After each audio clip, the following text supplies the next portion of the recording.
Every day in your life, you got to weed the negative and you got to fertilize the positive.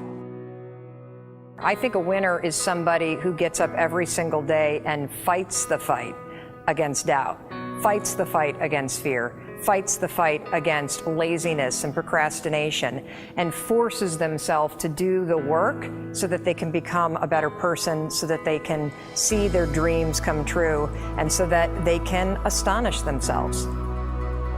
If you're waking up every day and you're not taking steps to be the CEO of your own life and managing your day and running your own life, you're going to be an employee. It's going to run you back, and it will. And there's days I've woken up and gone through the motions, and sure as death and taxes, something comes up, and because I wasn't in the right mindset, it took control. It ran my day. Live your best life. Attack the world. Enjoy the journey. Starting now, from today forward, be changed and charge it. Go out and make it happen. Every day, get up and live, learn, love, and laugh. And go out and go for it. Seize your future. Seize your destiny. And live the life you deserve. You win at life when you do the work that makes you feel uncomfortable. We look at winners all the time. We celebrate our greatest heroes in business and in sports because of their outcomes. But the fact is, nobody stops and thinks about the fact that those champions, those winners, spent 10, 20, 30 years getting up day in and day out and doing the work. So a winner is somebody that wakes up every morning, pushes themselves out that bed, and does the work to become a better person. You got to get up early. You got to make a list. You got to show up with a great attitude, and you got to get it done. Getting up in the morning and setting your priorities is very important. If you don't fill your day with high priority things that mean everything to you, that inspire you, your life will fill up with low priority distractions that don't. You got to give yourself permission to be the most magnificent you can possibly be. I wonder what would happen if you sat down and actually prioritized your life every day, and then went after the most important things and filled your day that way. And every day, if you wake up and you don't take control of your day and you don't dominate the day as best you can start to finish, life is going to own you. You know, if you're waking up with a negative attitude, you have to be able to step back and self-assess, why am I in a bad mood? And you have to work from that minute forward to build that tool in your belt, if you will, to be able to assess it, address it, apply it, if you will, and then move forward. If you can do that, I'll tell you, life gets exponentially easier and easier and easier every day. And before you know it, you're working with greater efficiency, more confidence, more determination, and you've set yourself on a path to truly self-generate success. But more importantly, you're happy. I have a simple exercise I give everybody, and some people say, oh, that's so stupid, it's so silly. But I ask them to look in the mirror, especially first thing in the morning, and just look in their eyes and say their name and say, I love you, I really, really love you. And this is enormously hard for most people to do to begin with, but as you continue to do it, it makes a big difference. You see, life loves you, life really loves you, but if you don't love yourself, it's very hard for life to bring you the goodies because you've got this wall up.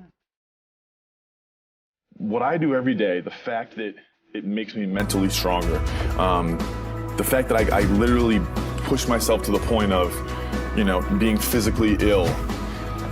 When you do that, when you're starting your day at 4:30 in the morning, whatever, do that, the rest of your day, no matter what happens, is a breeze. You've tackled the hardest part of your day.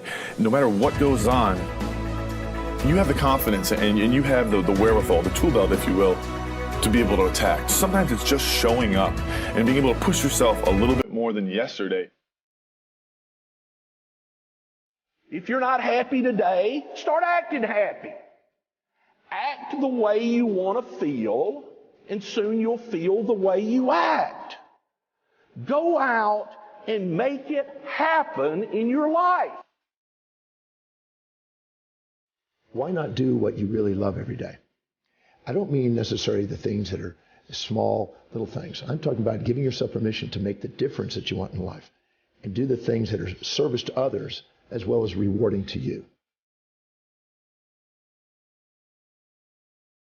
So we live in a world that we want to be as comfortable as we can.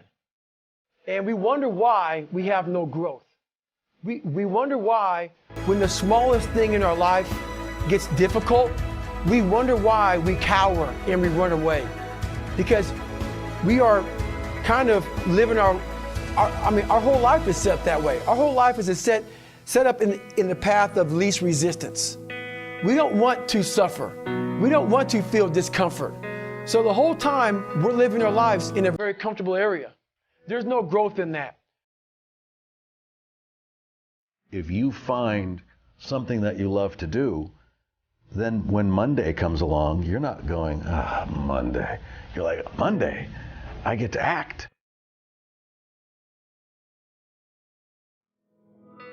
I want you to burn into your nervous system the following statement because it is a fundamental truth of the human condition. It is literally the baseline physics of what it means to be a person. As Earl Nightingale said, we become what we think about. And that's an idea that I want you to hold firmly in your mind. That's something that I really want you to internalize. I really want you to stop right now. Whatever you're doing, I want you to stop. Lean into this video and listen to what I'm saying. You will become what you think about. Really think about that for a second, as if it wasn't just a phrase, as if it's more than just words, as if it were a truth about how the brain works, because it is. You're going to become the thing that you think about. And I know that you're dwelling on a lot of negative shit. I know that you're carrying a lot of baggage with you. And I know that as you think about how things might go wrong, that you believe to the core of your being that you're just planning for the hard times. But the truth is you're going to become those things that you fear. You're going to become the things that you dread. If you're thinking about all the things that you've done wrong in the past, you are going to simply continue that cycle.